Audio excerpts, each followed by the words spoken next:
안녕하세요. 사연 읽어주는 남예입니다. 오늘도 와주셔서 감사합니다. 오늘의 여성 사연자분 사연은 제가 소개해드리도록 하겠습니다. 많은 청취 부탁드리며 오늘의 사연 바로 시작하겠습니다. 제가 세상에서 가장 싫어하는 건 빚을 지는 일입니다. 그냥 단순히 대출이나 돈 빌리는 거, 이런 거 외에도 신용카드조차 저는 빚이라고 생각해서 만들지 않아요. 주변에서 아무리 신용카드 써야 나중에 집을 사거나 정말 긴급한 일이 있을 때 신용 확인이 된다고 카드 하나는 만들려고 해도 절대 만들지 않습니다. 오죽하면 몇 년 전까지는 현금만 들고 다녔었어요. 그런데 최근엔 현금 받아주는 가게도 별로 없잖아요. 다들 현금 내밀면 거스름 돈 없다고 난감해 하시는 걸 보고 그때야 체크카드 하나 간신히 만들었습니다. 그거는 통장에서 바로바로 돈이 빠져나가니 현금이나 다를 거 없다고 생각했거든요. 하지만 그것도 체크카드 쓰는 통장에 딱 일정 금액만 넣어두고 그 금액이 넘어가면 절대 쓰지 않습니다. 혹여 긴급한 일이 생겨서 돈이 많이 모자라게 돼도 밥을 굶고 버스 타야 될 거, 그럴지언정 돈을 더 채워 넣어서 쓴다거나 하는 일은 없습니다. 사실 제가 처음부터 이렇게까지 짠순이에 돈돈돈돈 하는 사람은 아니었어요. 아주 부유하지는 않았지만 그래도 부모님이 가난하게 키우지 않으셨거든요. 저를 이렇게 만든 건 제 친구 현주입니다. 현주는 저와 고등학교 때부터 친한 친구인데 저랑은 친남매나 다름없는 친구예요. 제가 대학교 2학년 때 아빠가 돌아가셨거든요. 그런데 지병을 앓다 돌아가신 것도 아니고 교통사고로 너무 갑작스럽게 돌아가신 데다가 당시 지방에서 혼자 일을 하다 돌아가신 거여서 장례도 지방에서 급하게 치러야만 했습니다. 아빠를 모시고 저와 엄마가 있는 곳으로 올 수가 없는 상황이었거든요. 생활 기반과 너무 멀어진 곳에서 장례를 치르려다 보니까 일단 조문객이 너무 없는 것도 마음이 쓰이더라고요. 첫날은 조문객이 딱 3명이었고 둘째 날은 그래도 그거보단 좀 많았지만 다들 계좌로 부조금만 보낼 뿐 와주지는 않았습니다. 너무 멀어서 그런가 보다 이해는 하지만 어쩐지 주변 상주들 보기에도 조금 민망하고 저도 속상하더라고요. 그나마 제가 회사라도 다니면 회사 사람이라도 올 테고 형제라도 많으면 북적북적하기라도 할 텐데 엄마도 외동딸이고 아빠도 외동 아들이셨거든요. 엄마, 아빠, 부모, 형제도 없지. 자식은 딸랑 저 하나지. 너무 초라한 빈소에 그게 더 가슴이 무너져 내렸습니다. 그런데 그런 빈소를 3일 내내 함께 지켜주고 장지까지 따라가고 장지에서 집으로 와 저희 엄마가 드시는 첫 죽을 끓여준 것도 바로 현주였습니다. 그날 이후 현주는 저한테 피만 섞이지 않았지 친자매와 다름없는 사람이 되었죠. 그래서 아르바이트로 애면글면 모은 800만 원, 자치금, 보증금 할 그 돈을 현주가 너무 급하니 한 달만 빌려달라고 했을 때 저는 망설이지 않고 선뜻 넘겨주었습니다. 그리고 그때부터 제 모든 생활이 꼬이기 시작했어요. 한 달 뒤에 꼭 돌려주겠다고 얘기했던 현주는 그 돈을 받고 자취를 감췄습니다. 저는 당연히 자취방을 구하지 못했고 방을 구하지 못하니 학교를 힘들게 다니는 수밖에 없었습니다. 제 계획으로는 학교와 가까운 곳에서 공부하고 일하면서 장학금을 받는 거였는데 그런 계획도 다 무너지게 된 거죠. 어떡하든 먹고 살아야 하고 학비도 내야 하니 공부도 해서 장학금도 받아야 하지만 아르바이트도 해야 했습니다. 몹시 고단한 생활이 시작된 거죠. 현주가 가져간 건 어떻게 보면 고작 800만 원이었지만 저는 그 800만 원 때문에 1200만 원, 1500만 원, 2000만 원의 손해를 봐야 했던 셈입니다. 잃은 것도 너무 많고 갚내야 할 것도 너무 많았어요. 결국 한 학기를 죽을 둥 살 둥 다니다가 도저히 해결이 되지 않아 학교에 휴학계를 내고 아르바이트를 시작했습니다. 영문도 모르는 엄마는 저를 젊음에 취해서 시간 아까운 줄 모르는 철없는 아이 취급을 하시더라고요. 하루라도 빨리 졸업해서 회사에 취직하는 게 우선인데 대체 왜 멀쩡하게 잘 다니던 학교를 휴학까지 하냐는 그런 입장이셨습니다.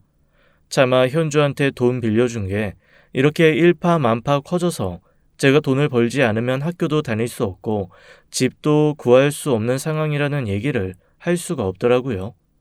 왜냐하면 아빠의 빈소를 3일간 울면서 자리 지켜주고 그 이후에도 저희 집 들락거리며 엄마 외롭지 않게 살펴준 현주는 엄마에겐 정말로 또 다른 마음의 딸이거든요. 안 그래도 타지에서 세상 떠난 아빠가 자기 때문인 것 같다고 생각하는 엄마였습니다. 자기가 하도 돈돈거리고 사람은 그래도 일을 해야 된다고 윽박 질러서 아빠가 그렇게 된 것 같다고 자책하는 엄마에게 현주마저 그런 상처를 우리 식구에게 줬다는 사실을 말할 수가 없었습니다. 안 그래도 수시로 현주는 왜 요즘 안 오냐, 현주는 잘 있다냐 저한테 물어보는 엄마에게 지방으로 아르바이트 가서 나도 요즘 잘 못 본다는 둥, 집에 일이 생겨서 본가에 한 1년 있어야 될 것 같다는 둥, 거짓말로 둘러대는 것도 몹시 힘든 참이었거든요. 어쨌건 사정도 말하지 못한 채 혼자 소가리만 하면서 휴학을 하고 저는 정말 이 시간을 내 인생에 다시 없을 돈 버는 기회로 잡겠다는 결심을 했습니다. 이후 1년간 죽을 힘을 다해서 돈을 벌었습니다. 아르바이트도 5개나 했어요. 마치 퍼즐 끼워 맞추듯이 새벽 해 떠 있을 때, 해 졌을 때를 쪼개서 아르바이트를 하고 무슨 이교대 직업 가진 사람처럼 살았습니다. 24시간 중에 자는 시간은 서너 시간에 불과하고 나머지는 모두 아르바이트 하는 데 바쳤습니다. 매일 하는 아르바이트도 있었고 퐁당퐁당 일주일에 몇 번만 하는 아르바이트도 있었습니다. 주말 같은 때는 아예 별도의 아르바이트를 잡아서 1년 동안 명절 때조차 단 하루도 쉬지 않고 일을 했습니다. 숨만 쉬며 일을 했더니 도저히 줄 것 같지 않던 빚이 조금씩 줄고 전혀 쌓일 것 같지 않던 돈이 통장에 차곡차곡 모이기 시작하더라고요. 그동안 저는 옷도 사지 않고 그 흔한 커피 한 잔도 사 먹은 적이 없습니다. 마치 원시인처럼 최소한의 먹을 것, 뚫어지고 낡아버릴 때까지 입고 신는 의류, 여대생의 모습은 전혀 없이 그저 삶에 찌든 여자 사람일 뿐이었습니다. 그런데 그렇게 사니까 돈은 모이더라고요. 처음에는 10만원, 20만원 소소하게 모이다가 그게 100만원이 되고 어느새 500이 되고 1000이 됐습니다. 그렇게 1년간 건강 잃어가며 죽어라 일한 결과 저는 졸업할 때까지의 학비와 제가 지금까지 줬던 모든 부채를 탕감할 만큼의 돈, 그리고 월세가 아닌 전세로 작은 자취방 하나 얻을 정도의 비용을 마련할 수 있었습니다. 그 돈을 마련하기까지 저의 고생은 이루 말할 수가 없었어요. 정말 모든 걸 잃는 시간이었습니다. 건강도 잃었고 친구도 잃었습니다. 얻은 건 돈뿐이라고 생각했는데 그 1년이 얼추 마무리될 때쯤 저는 하나를 더 얻었습니다. 바로 예비 남편이었어요. 예비 남편과 저는 아르바이트를 하면서 만났어요. 뭔가 그 사람도 저처럼 절실한 게 있는지 저랑 아르바이트가 3개나 겹치더라고요. 하나는 편의점 아르바이트였고 또 하나는 고깃집 불판 닦는 아르바이트였습니다. 그리고 나머지 하나는 결혼식이나 돌잔치의 하객 알바 아르바이트였어요. 한두 번 정도 마주쳤을 때는 그냥 그런가 보다 했죠. 그런데 그게 점점 반복이 되니까 어느새 서로 마음도 나누게 되고 속 얘기도 하게 됐습니다. 특히 결혼식이나 돌잔치의 커플처럼 위장하고 가다 보니 진짜 커플인 듯 아닌 듯 썸 타는 시간이 길어졌습니다. 그러다가 썸이 관심이 되고 어느새 사랑이 되어버린 거죠.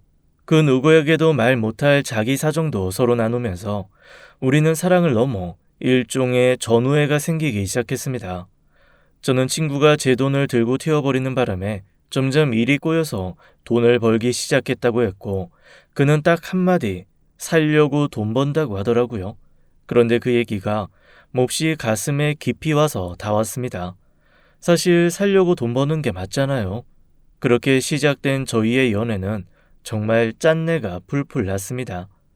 저희 둘이 편의점 아르바이트 같이 했었다고 했잖아요. 제가 오후부터 저녁 한 10시 정도까지 아르바이트를 하면 그 사람은 저와 교대 후 다음날 새벽까지 편의점을 지켰습니다. 서로 너무 피곤한 나날이었지만 제가 일하는 시간에 물건이 들어오는 날이면 그가 좀 일찍 와서 함께 도와주기도 하고 저는 퇴근을 늦추고 그와 같이 편의점에서 데이트를 했습니다. 가난한 커플의 가난한 데이트는 지금 생각하면 참 애틋하고 초라했어요. 저희가 서로에게 애정을 표현하는 방식은 패기로 남아서 저희가 먹을 수 있는 편의점 음식 중 좀 더 비싼 거, 좀 더 맛있는 거를 상대방을 위해 남기는 거였습니다. 서로를 위해 호텔에서 식사를 사는 것도 아니고 폐기될 음식 중에 그나마 맛있는 것을 상대를 위해 남겨두는 연애. 그런 짠내 나는 연애가 뭐가 좋다고 그때는 그것도 행복했습니다. 참 이상하죠. 그렇게 환경이 비슷한 사람을 만나니까 끼리끼리 논다는 말 듣기 싫으면서도 한편으로는 그런 사람이 제 곁에 있다는 게 위안이 되었습니다. 뭔가 나만 힘든 거 아니고 옆에서 같이 힘들어해주는 사람이 있다는 것 자체가 조금 숨쉴 구멍이 되어줬달까요? 예비 남편은 성실했고 그 다음에 돈도 열심히 벌었습니다. 한 번씩 제가 조금 마음에 걸렸던 거는 뭔가 몰두하면 거기에 푹 빠지는 그의 성격이었습니다. 뭔가에 몰두하면 좋은 게 아니냐 하는데 그가 하는 몰두는 좀 달랐거든요. 그동안 꾹꾹 눌러 참아왔던 거를 한꺼번에 훅 다 뒤집어 엎는 듯한 행동이랄까요? 즉, 몇 년을 애써왔던 걸 한순간에 물거품으로 만드는 듯한 판단과 행동을 종종 하는 것. 그게 제가 그에게 가진 가장 큰 걱정이고 불만이었습니다. 예를 들어 돈 모아야 된다고 극단적으로 삶은 계란에 라면만 먹던 사람이 어느 날 갑자기 비싼 브랜드 운동화에 꽂히면 그거는 꼭 손에 넣어야 직성이 풀리는 거죠. 뭔가 우발적이고 즉흥적인 것들이 많아서 그런 걸로는 저랑 몇 번 부딪히긴 했어요. 근데 그럴 때마다 또 금세 반성하고 그렇게 확 질러서 샀던 것도 다시 팔고 그러는 걸 보면서 그다지 크게 걱정은 하지 않았죠. 그런데 나중에서야 그의 그런 성격이 사실은 좀 문제가 있다는 걸 깨닫게 되었습니다. 한참 결혼 얘기가 나올 때쯤이었어요. 아마 친한 친구 중에 하나가 어딘가에 부동산 투자를 해서 크게 돈을 번 사람이 있었나 봐요. 갑자기 거기에 엄청 꽂혀서 저희 결혼 자금을 다 그 부동산 투자에 넣고 싶어 하는 겁니다.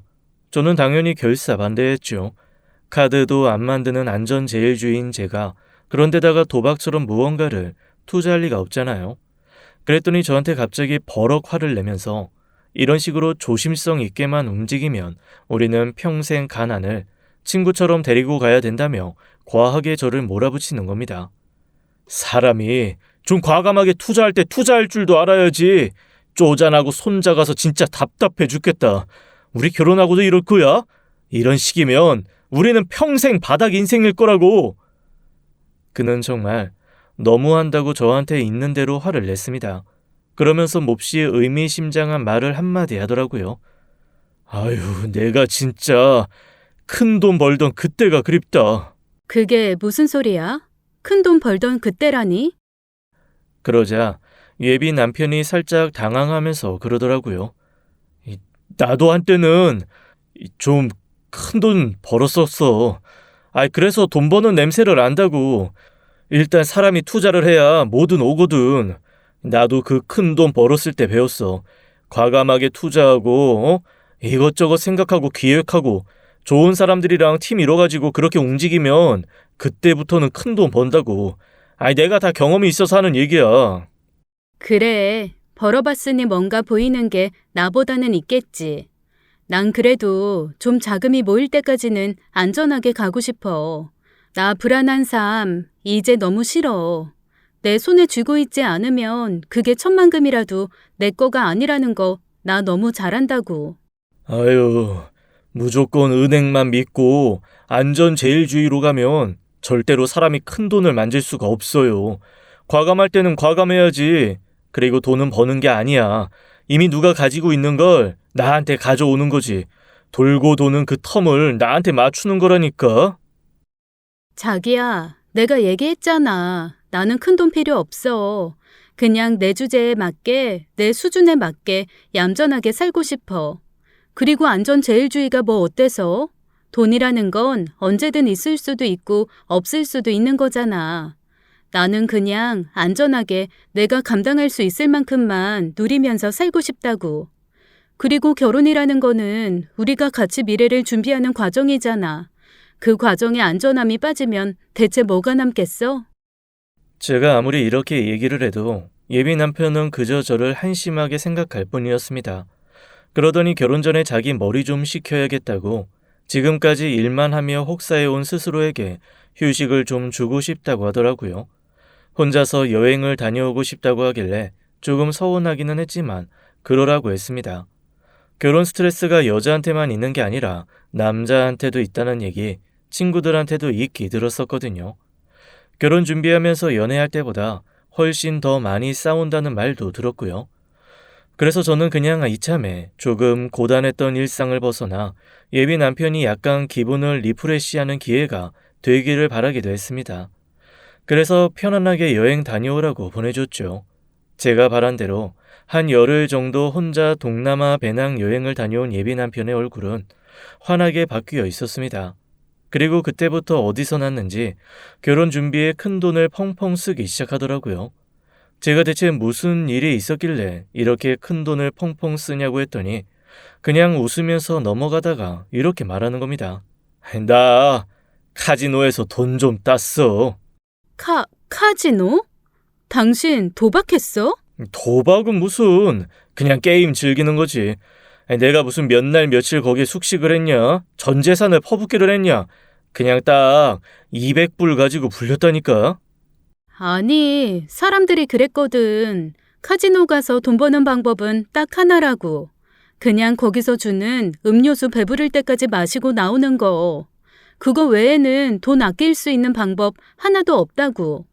어디서 또 그런 쓸데없는 소리를. 그거 다 초짜들이 자기 못하는 거 변명하려고 하는 소리고. 그렇다고 해서 내가 전문가라는 말은 아닌데 몰라. 여튼 슬롯머신 몇 번 돌렸는데 그걸로 내가 투자한 돈보다 10배 이상 땄어.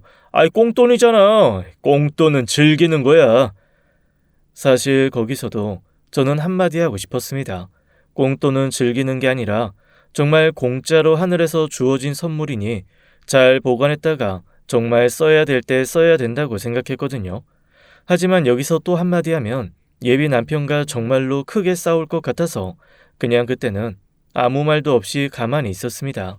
그때부터 결혼 준비를 하는 내내 예비 남편의 씀씀이는 정말 제 상상을 초월했습니다. 한 번은 이런 일이 있었어요.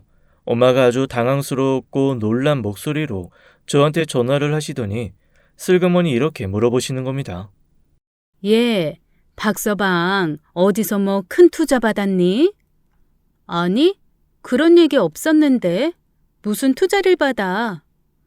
아니, 그게 아니고 내가 친구 만나러 백화점 갔다가 박서방을 만났는데 명품 매장에서 이것저것 명품을 사고 있더라고. 그래서 내가 밖에서 그냥 불렀지. 그랬더니 날 보고 조금 놀라는 눈치였다가 갑자기 날 그 매장 안으로 데리고 들어가더니 안 그래도 어머님 뭐 하나 사드리고 싶었다면서 명품 가방을 하나 덥석 사주는 거 있지? 그런데 그게 자그마치 700만 원이 넘어. 뭐라고? 이 인간이 미쳤구나. 대체 그런 돈이 어디 있어서. 엄마, 그거 당장 가서 환불해. 아니, 엄마는 왜 그런 걸 막 받고 그래, 진짜. 아니, 그럼 어떡하니? 그냥 멀뚱멀뚱 구경하면서 서 있는 나한테 이것저것 갖다 대보고 혼자 오만 난리 다 떨다가 이거 계산해달라고 나한테 묻지도 않고 카드 내밀던데 내가 거절 안 했겠니? 근데 한 번만 더 거절하면 장모고 뭐고 험한 소리 할 것 같은 얼굴이길래 매장 사람들 보는 눈도 있고 해서 그냥 받아온 거지. 그리고 환불도 환불인데 나는 지금 내 사위가 잘 나가는 건지 아니면 뭐가 좀 이상한 건지 그게 더 궁금하다. 너 그렇게 펄쩍 뛰는 거 보면 뭔가 꺼림칙하기도 하고. 정말 어이가 없었습니다. 저는 지금 7만 원도 아끼려고 사실 이틀째 집 벽을 혼자서 페인트 칠을 하고 있었거든요. 페인트 칠하는 사람 부르니까 인건비가 만만치 않더라고요. 그렇다고 다 도배를 하자니 도배값도 무시할 수 없어서 제가 셀프로 페인트 칠을 하기로 한 겁니다. 저는 그 돈 7만 원, 8만 원 아껴보겠다고 혼자서 끙끙거리면서 페인트 칠하고 있는데 세상에 그거에 10배, 20배 되는 돈을 쓰고 다닌다는 얘기를 들은 거니까요. 아무리 내 엄마한테 선물한 거리긴 하지만 가방 사는데 그런 돈을 썼다는 얘기를 듣고 배신감도 느껴지고 황당함이 가득 찾아왔습니다. 그리고 조금 어이없기도 하고요. 저한테 한마디도 안 한 것도 좀 속상하고 하여간 이래저래 마음이 어두워졌습니다. 그래서 그 사람한테 전화를 했죠. 어디선가 신나게 또 술을 마시고 있는지 몹시 격양된 목소리로 받더라고요. 당신 우리 엄마한테 명품 가방 사줬어? 아이, 장모님이 벌써 자랑하셨구나. 사이 잘 만나가지고 아주 그냥 아주 뽀대 나는 가방 하나 내가 또 탁 안겨드렸지. 당신 요즘에 왜 이렇게 돈을 물쓰듯 써? 그렇게 돈이 많아? 그러면 차라리 그 돈으로 우리 조금 넓은 집 사면 되잖아. 대체 어디서 그렇게 돈이 나서 펑펑 쓰고 다니는 거야? 아유, 또 이런다 또. 나 안 그래도 내가 너한테 할 얘기 좀 있는데, 내가 예전에 투자라고 했던 그 부동산 있지? 그 형 이번에 시세 차익만 10억이 넘었대. 너 그때 내 말만 들었으면 이거보다 훨씬 부자야. 앞으로 돈에 관해서는 너는 일절 아무 말도 하지 마. 너 믿었다가는 평생 가난하게 살 팔자야, 우리. 그리고 내가 어디서 돈을 벌든 네가 뭔 상관이야? 어쨌건 나는 너한테 생활비 안 밀리고 갖다 주면 되잖아. 그러면 되는 거 아니야? 벌써부터 바가지 긁고 그러면 나 진짜 곤란하다. 갑자기 기가 탁 막혀왔습니다.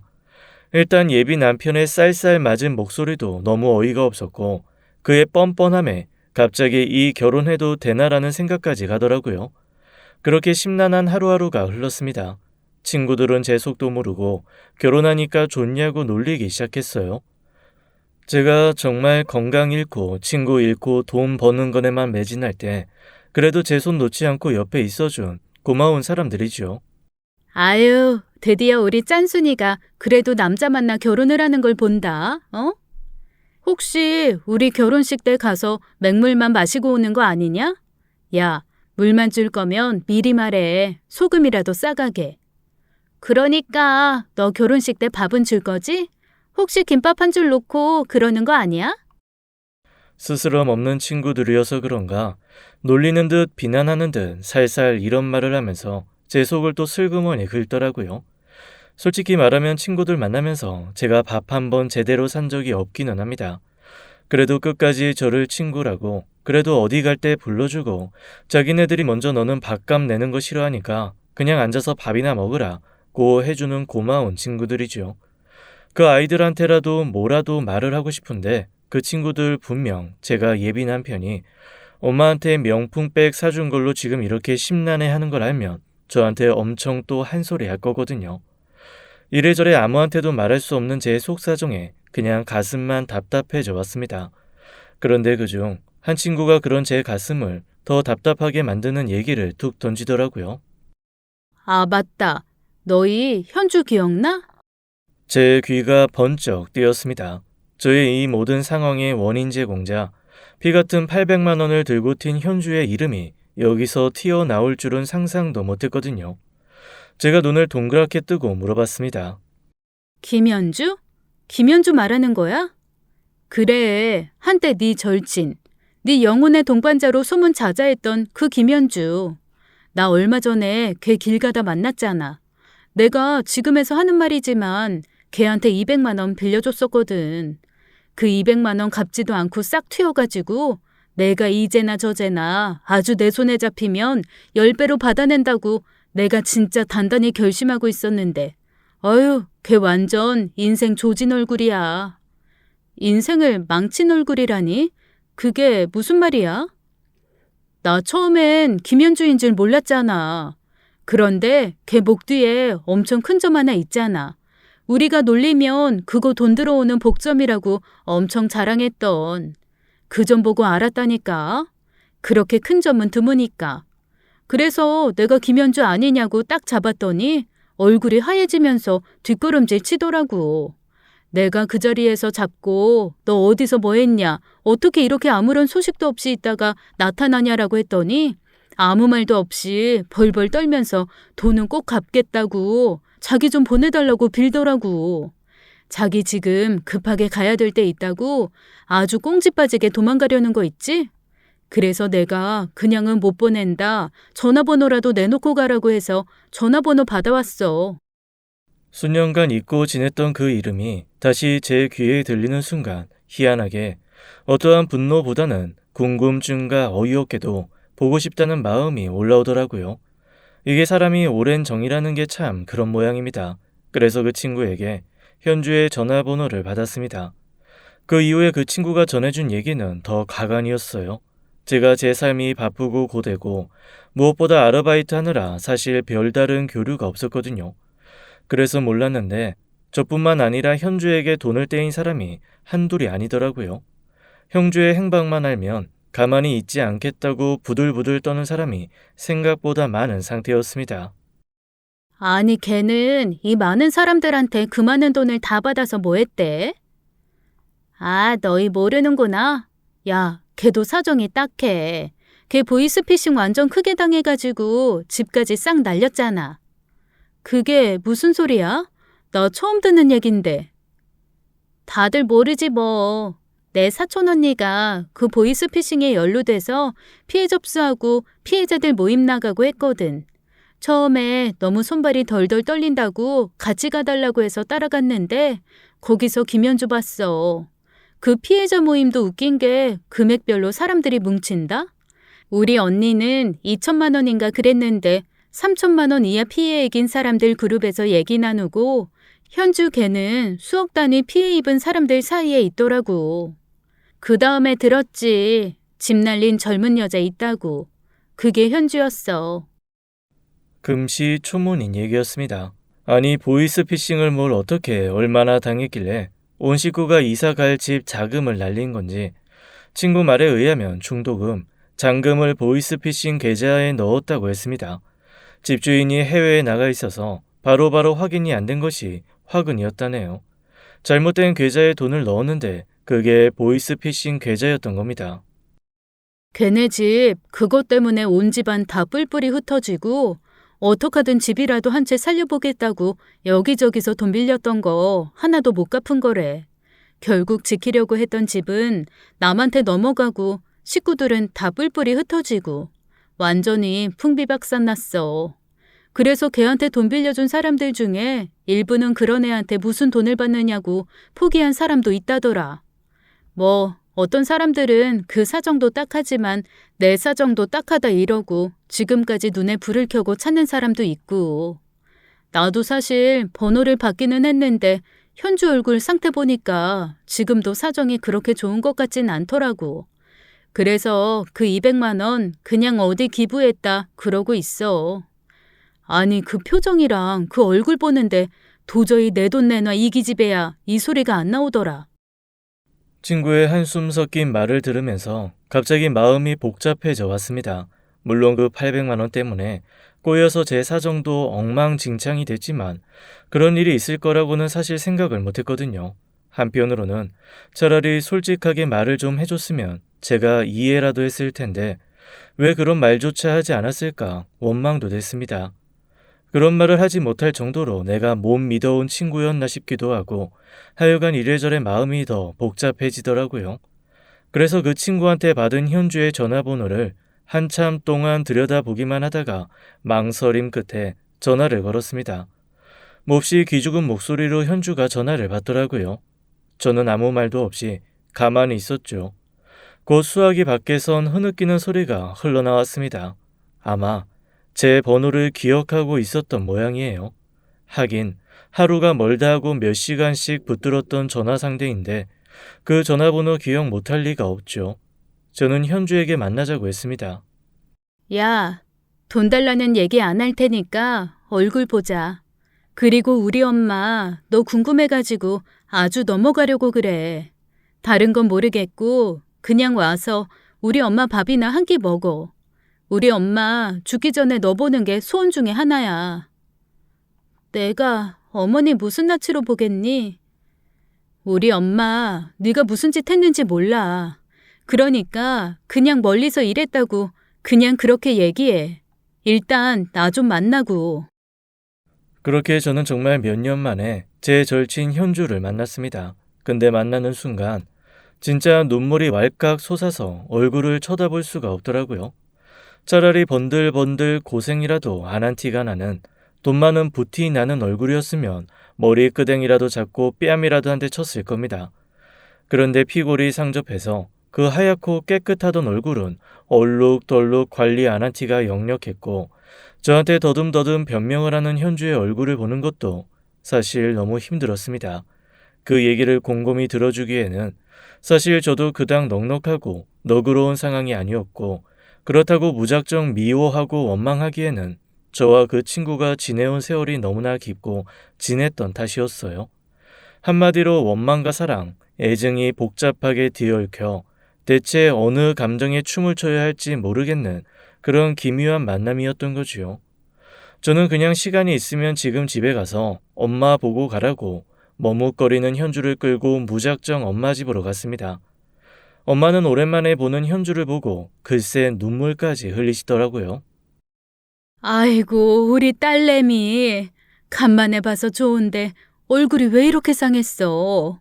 그리고 그동안 왜 소식이 없었어? 엄마 보러도 안 오고. 엄마가 속상해 죽겠다. 아니, 왜 이렇게 얼굴이 상했대? 무슨 안 좋은 일 있었어? 나쁜 일 있었어? 엄마가 뭐 도와줄까? 그렇게 말하는 엄마 앞에서 현주는 정말 목 놓아 울기 시작했습니다. 엄마가 너무 놀래서 당황할 정도로 펑펑 울더라고요. 그러면서 얘 왜 이러냐고, 얘 진짜 무슨 일 있는 거냐고 엄마가 하얗게 질려 묻는 말에 저는 그냥 아무런 말도 할 수가 없었어요.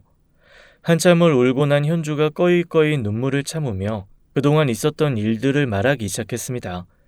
보이스피싱에 정말 아주 된통 걸려서 온 집안이 풍비박산난 얘기서부터 그것 때문에 사방팔방 빚지고 지금까지 신용불량자로 도망다니는 얘기, 어떻게 하든 돈 갚아보려고 안 해본 일 없고 어쩌다 보니 일본에 밀항까지 했다더라고요. 얼마 전에는 불법 체류자로 쫓겨나서 처벌받은 얘기까지 하는데 아니 무슨 영화 한 편을 찍었더라고요. 꺼이꺼이 울면서 자초지정을 털어놓는 이 녀석이 너무 답답해서 제가 듣다가 오죽하면 이렇게 화를 내고 말았습니다. 야, 그런 상황이 있으면 그냥 나라도 좀 찾아오지 그랬어. 돈으로 내가 도움 줄 순 없지만 어쨌건 밥 한 숟갈 같이 먹을 수 있는 거잖아. 내가 너를 무슨 낯으로 찾아와. 너한테 제일 큰 돈 빌리고 튀었는데. 내가 세상 나쁜 년이지. 나 그리고 너 알바하는 거 몇 번 멀리서 본 적 있어. 네가 정말 피곤해 죽겠는 얼굴로 고기불판 닦고 꾸벅꾸벅 졸면서 편의점에서 일하는 거 나 다 봤어. 혼자 힘들게 고생하는 거 봤다고. 그러면서 너 왜 나 아는 척 안 했어? 보려고 본 게 아니라 정말 우연히 잠깐씩 봤거든. 그리고 그냥 멀리서 네 얼굴 한 번씩 본 거야. 정작 네 앞에 나타나면 내가 어떻게 해야 될지 너무 무섭고 힘들어서 나 정말 너무 너 볼 낯이 없다. 너무 미안해.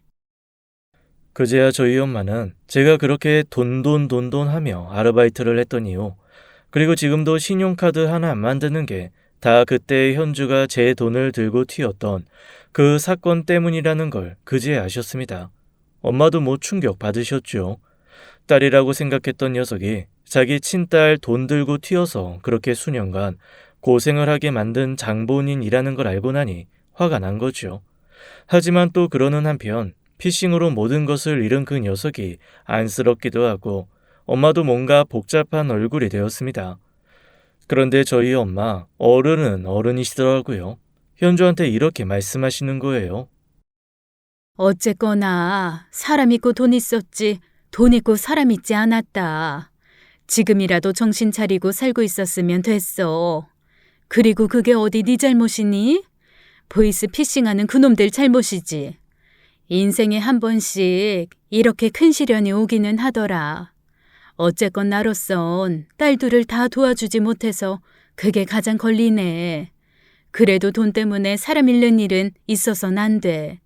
어떡하든 둘은 잘 지내야지 어쩌겠어. 그 800만 원, 지연이 너한테는 엄마로서 할 말도 아니고 정말 미안하지만 인생을 뒤흔들 만큼 큰 돈은 아니야.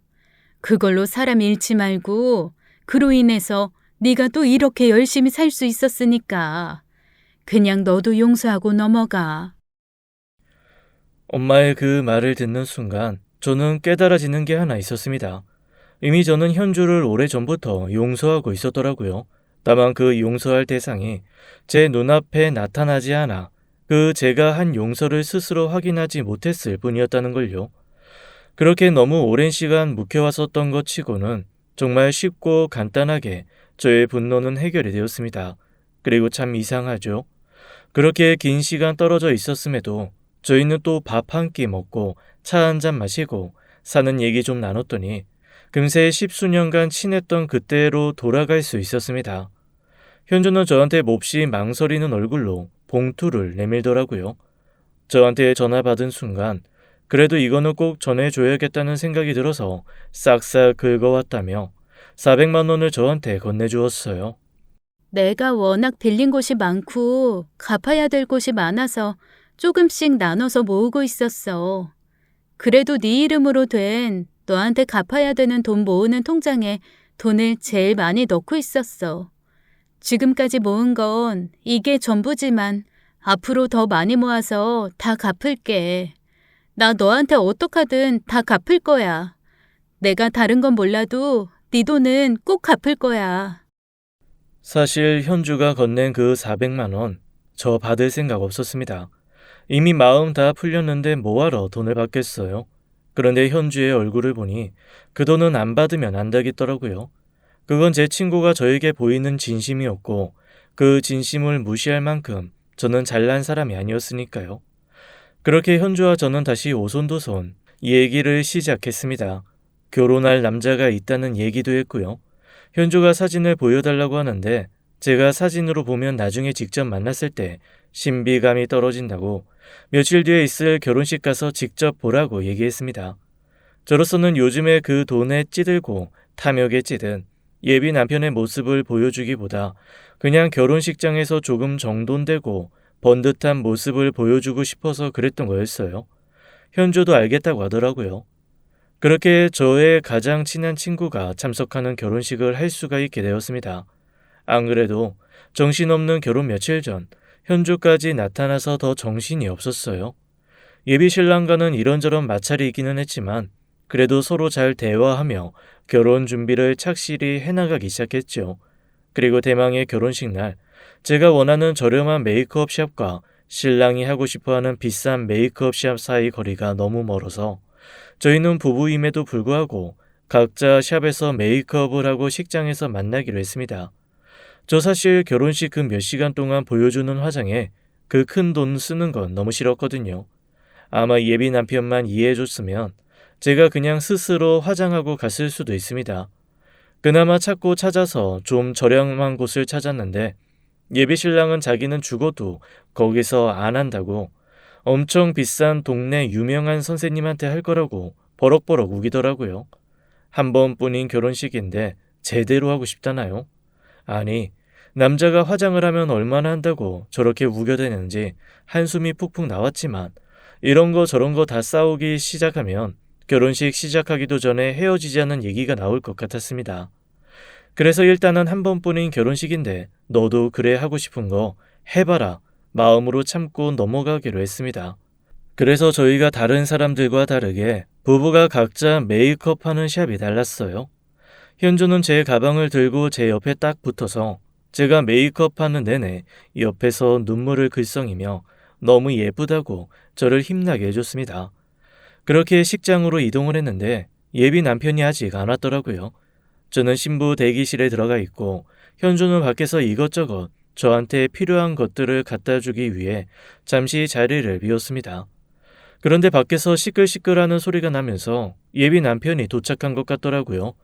이제 곧 신부 대기실 들어오겠구나 싶어 온 매무새를 정리하고 있는데 들어올 줄 알았던 예비 남편은 안 들어오고 혼비백산된 현주가 헐레벌떡 들어와 신부 대기실 문을 확 잠가버리는 겁니다. 너무 놀라서 가만히 쳐다봤죠. 지연아, 너 이 결혼 하면 안 돼. 절대 안 돼. 지금이라도 이 결혼 엎어. 너 그게 무슨 소리야? 결혼은 왜 엎어? 너랑 결혼하겠다고 하는 저 남자 뭐 하는 사람인지 몰라? 몰랐던 거야? 저 사람 혹시 회사 다녀? 너 저 사람 어디서 만났어? 제대로 알아보고 이 결혼 결정한 거야? 현주는 마치 미친 사람처럼 저한테 온갖 질문을 다다다 쏟아냈습니다. 대체 얘가 왜 이러나 싶어 멍하게 바라보다가 그 얼굴이 워낙 절박해서 더듬더듬 대답을 해주기 시작했죠. 아르바이트 하다가 만났고 회사 다녀. 회사 다니면서 투잡으로 다른 일도 하나 하고 있고. 아니, 그러니까 내가 지금 왜 이런 대답을 해야 하는데? 너 말해봐. 대체 무슨 일인데? 너 저 사람 알아? 알아. 그리고 저 인간 진짜 모습, 정체도 알아. 그러면서 현주는 지갑을 꺼내 꼬깃꼬깃한 사진 한 장을 꺼냈습니다. 딱 봐도 불량스러운 사람들이 어딘가 바닷가 같은 데 모여서 찍은 사진이었어요. 그리고 그 무리 한가운데 지금과는 분위기가 많이 다르기는 하지만 분명 제 예비 남편이 분명한 얼굴이 떡하니 있더라고요. 누가 봐도 그 무리의 우두머리인 분위기였고 아무리 좋게 봐주려고 해도 일반적인 모임은 아닌 것처럼 보였습니다. 이게 뭐야? 이 사람이 왜 여기 있어? 그리고 너는 이 사진을 왜 가지고 있고? 뭐야 대체? 몹시 흥분한 듯 숨을 쌕쌕 내쉬던 현주가 간신히 숨을 고르고 천천히 해준 말을 듣고 저는 그대로 바닥으로 스르르 내려앉고 말았습니다. 저 인간 내 돈 다 떼어먹고 도망간 보이스 피싱범이야. 지금까지도 경찰이 못 잡아서 수배하고 있는 그놈. 내 눈앞에서 돈 싹 가져가면서 빙글빙글 웃던 그 얼굴이 눈에 선한데 저 인간이 어떻게 네 예비 남편감으로 옆에 서 있을 수가 있어? 나 이 사진 한 장 들고 다니면서 매일 다짐했어. 어떡하든 이 인간 찾아서 죗값 치르게 하겠다고. 뭐라고? 그게 무슨 말이야? 보이스피싱범이라니. 아닐 거야. 저 사람 진짜 일 열심히 해. 나 아르바이트 막 3개, 5개 그렇게 하던 시절에 나처럼 일하던 사람이야. 보이스피싱범이 그렇게 열심히 아르바이트 할 리가 없잖아. 도피 자금 마련할 겸 구멍난 돈 메울 겸 한 거겠지. 나 다음에 수거해야 하는 사람한테 반밖에 못 받아내고 신고당해서 자취를 감췄으니까. 현주는 정말 흥분한 듯 알 수 없는 말들을 마구 쏟아냈습니다. 저는 대체 그 말이 무슨 말인지 하나도 알아들을 수가 없었어요. 아니, 한국말이라서 다 제 귀에 뭔가 말로 들어오기는 했는데 전혀 제 마음속에 와서 박히지는 않았던 거죠.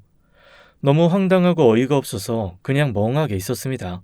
말들이 쓱 귀 안쪽으로 들어왔다가 다른 귀로 쓱 흘러나가는 느낌이었어요. 하지만 마지막 말만큼은 정확하게 알아들을 수 있었습니다. 너한테 정말 미안하다. 하지만 나 저 인간 보자마자 경찰 불렀어. 미안해. 네 결혼식 망쳐서. 근데 저 인간 잡아야 돼. 저 자식 잡히기를 기다리는 사람이 수십 명이야. 미안해 지연아. 내가 평생 갚으면서 살게. 아니, 잠깐만. 내가 직접 확인해야겠어. 일단 한쪽 말만 듣고는 판단할 수가 없잖아요. 바로 신부 대기실을 뛰쳐나갔습니다. 밖에서는 예비 남편이 세상 해맑은 얼굴로 사람들이랑 인사를 하고 있더라고요. 그리고 절 보더니 방긋 웃으며 이러는 겁니다. 아이고 우리 마누라, 안 그래도 지금 막 신부 대기실 들어가려고 했는데 이야 우리 마누라 예쁘다. 그런데 이렇게 신부가 밖에 나와도 돼? 대기실에 앉아 있어야 되는 거 아니야? 당신 잠깐 나랑 얘기 좀 해. 무슨 얘기? 나 지금 손님들 와서 인사해야 되는데. 급한 일이야. 얘기 좀 해. 그는 의아한 얼굴로 저를 따라 신부 대기실 안에 들어왔습니다. 그리고 거기 매서운 눈으로 앉아있는 현주를 보자마자 얼굴이 하얗게 질리더라고요. 순간 깨달았습니다. 그 사람에게 자초지정 들을 필요도 없구나. 저 표정이 모든 걸 다 설명해 주는구나라고 말이죠. 당황한 그가 급하게 신부 대기실 밖으로 뛰쳐나가려고 하길래 저는 바로 문을 잠가버렸습니다. 현주가 뚜벅뚜벅 신랑 앞으로 걸어 나오더니 뺨을 있는 대로 후려치더라고요. 정말 예상치 못한 곳에서 예상하지 못한 사람을 만나 당황해서 그런지 반박 없이 또 맞고 있대요. 탄력받은 현주는 이제는 손에 근처에 있던 꽃꽂이 소품 중 나뭇가지 모아둔 것 같은 걸 하나 들고 후두려 패기 시작했습니다. 그런데 세상에, 글쎄 이 인간이 맞으면서 뭐라 그랬는 줄 아세요? 아씨, 아줌마! 나도 그냥 시키는 대로 했을 뿐이라니까. 원래 사기는 당한 사람이 바보인 거야. 본인이 등신이라 당해놓고 왜 나한테 난리야, 난리는! 원래 사기친 사람은 잘못이 없다고. 지가 멍청해서 그런 건데 나한테 왜 그래? 어? 나도 엄밀하게 말하면 회사 일하다가 덤탱이 쓴 거라고. 그때 조직이 경찰한테 다 걸리는 바람에 여기저기 도망 다니고 수멍 다니라 팔자에도 없는 아르바이트하고. 나도 힘들었다고. 나도 당신 때문에 팔자 꼬인 사람 중에 하나야. 이씨. 뭐가 어쩌고 어째? 야, 이 미친놈아. 네가 그래도 뚫린 입이라고 나불거리게 뒀더니 지금 그걸 말이라고 해? 너 오늘 한번 내 손에 죽어봐. 너 가만 안 둬? 종극이 따로 없었습니다.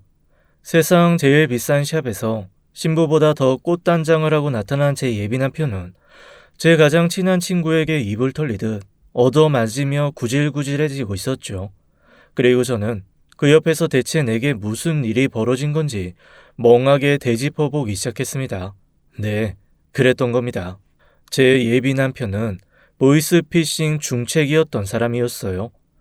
그리고 현주가 연루된 그 사건으로 경찰한테 잡힐 것 같으니 몸 숨길 겸 자금 마련할 겸 그렇게 아르바이트를 열심히 했던 겁니다.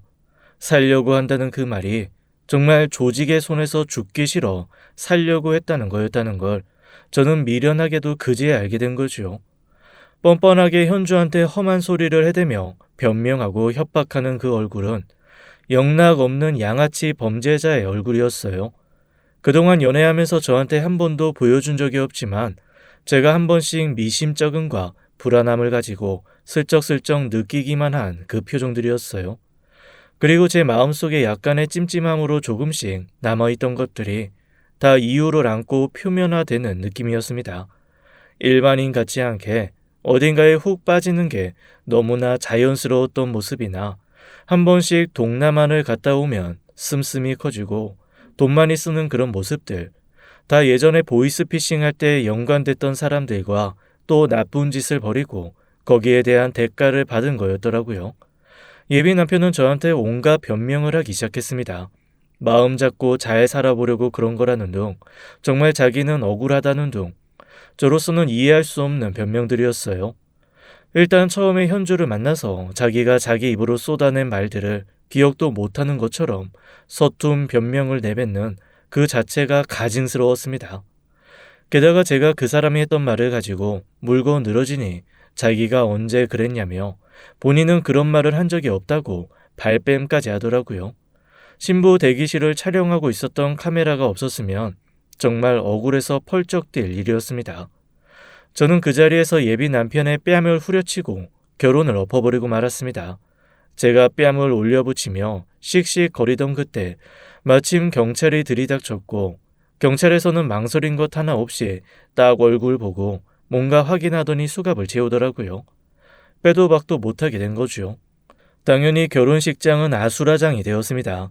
일단 예비 남편 부모라는 사람들은 순식간에 흔적도 없이 사라졌고 저희 쪽 하객만 당황한 채 설왕설래 결혼식장 로비에서 당황하며 두리번거릴 뿐이었습니다. 경찰 뜨자마자 예비 남편 쪽 하객들은 안개처럼 후루루 사라져버렸어요. 마치 신기루처럼 순식간에 사라져서 제가 다 믿을 수 없을 지경이었습니다. 가장 놀란 사람은 저희 엄마였어요. 곧 쓰러질 것처럼 당황해서 휘청이는 엄마를 현주가 옆에서 부축하며 계속 죄송하다고 울더라고요. 야, 오늘 네가 나 살렸어. 미안할 거 없어. 내가 너한테 평생 은혜 갚으면서 살아야 돼. 나중에 자초지정을 들은 엄마는 현주가 또 우리 모녀를 살렸다며 안도의 한숨을 쉬시더라고요. 그러면서 저한테 혼인신고 안 한 게 얼마나 다행이냐, 결혼식 끝나기 전에 엎어진 게 얼마나 다행이냐, 결혼해서 알았으면 더 큰일 날 뻔했더라고 아주 몇 번씩이나 그 얘기를 하시더라고요.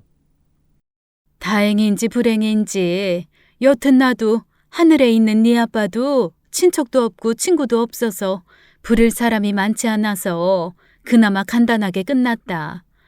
아이고, 정말 하늘에서 네 아빠가 도왔어. 네 아빠가 도왔어. 세상에, 나도 눈이 멀었지. 어찌 그런 놈을 딱 알아보지 못했을꼬. 어머니, 세상에서 제일 거르기 힘든 게 사기꾼이에요. 작정하고 본 모습 숨기고 달려드는 사람들 무슨 수로 걸러요. 그냥 저처럼 더러운 똥 밟았다고 생각하시는 게 정신건강에 편해요. 아이고, 안쓰러운 것. 그동안 그래. 얼마나 마음고생이 심했을 거야. 아휴.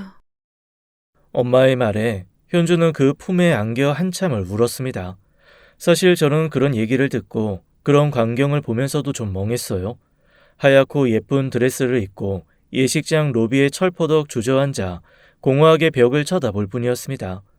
현주의 신고로 출동한 경찰에게 잡힌 그는 마치 미친 맹수가 날뛰듯 날뛰었습니다. 저런 식으로 화를 분출하는 사람이었구나, 끔찍하다라는 생각이 들 정도로 펄펄 뛰면서 분노 조절이 되지 않는 걸 보며 등골이 서늘하더라고요. 그동안 그가 속한 조직을 일망타진하려고 엄청 애를 썼는데 이렇게 허망하게 잡을 줄은 몰랐는지 경찰들도 고개를 설레설레 하더라고요. 어쨌거나 저는 결혼식 날 결혼은 안 하고 신랑을 경찰한테 넘겨준 신부가 되고 말았죠. 여러모로 친구들 사이에서는 다시 유명해졌어요. 짠순이 소금 여왕이라는 별명에서 결혼식 학살자라는 별명이 더해지고 인생 파괴왕이라는 자조적인 얘기까지 들었으니까요. 이후 그 사람은 그동안 저질렀던 다양한 사기와 범죄로 실형을 받게 되었습니다. 그리고 그를 체포하면서 압수한 계좌와 증거들로 일부 피해자들은 피해 금액을 일부 변제받게 되었어요. 그 사람이 잠적하면서 계좌 흐름이 들킬까봐 숨겨둔 돈이 있었는데 그걸 돌려줄 수 있게 된 거죠. 이미 해외에 있는 총책에게 보낸 돈을 찾을 길은 없어 손해로 남았지만 그래도 꽤 많은 금액이 남아있어서 피해자들에게 일부 보상이 가능하다고 해들었습니다. 현주 역시 상당 부분의 돈을 돌려받을 수 있었고요. 현주는 저한테 빌려갔던 돈의 남은 액수를 갚으면서 정말 미안하다고 펑펑 울더라고요. 또 하지만 저는 현주에게 오히려 고맙다고 했습니다. 만약에 현주가 아니었으면 저야말로 인생 나락으로 떨어질 뻔한 거니까요. 그렇게 현주와 저는 앞으로도 우정 간직하며 함께 잘 지내보기로 했습니다. 저 결혼 자금으로 마련했던 돈, 그걸로 작은 가게 하나 내려고요. 그 가게에서 현주도 함께 일하려고 합니다.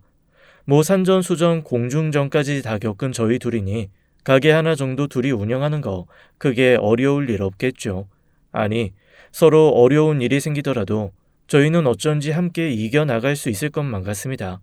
이미 겪은 게 너무 많거든요. 지금까지 사연 읽어주는 남녀였습니다. 끝까지 함께 해주신 여러분 감사드리며 저희는 다음 사연으로 돌아올게요. 감사합니다.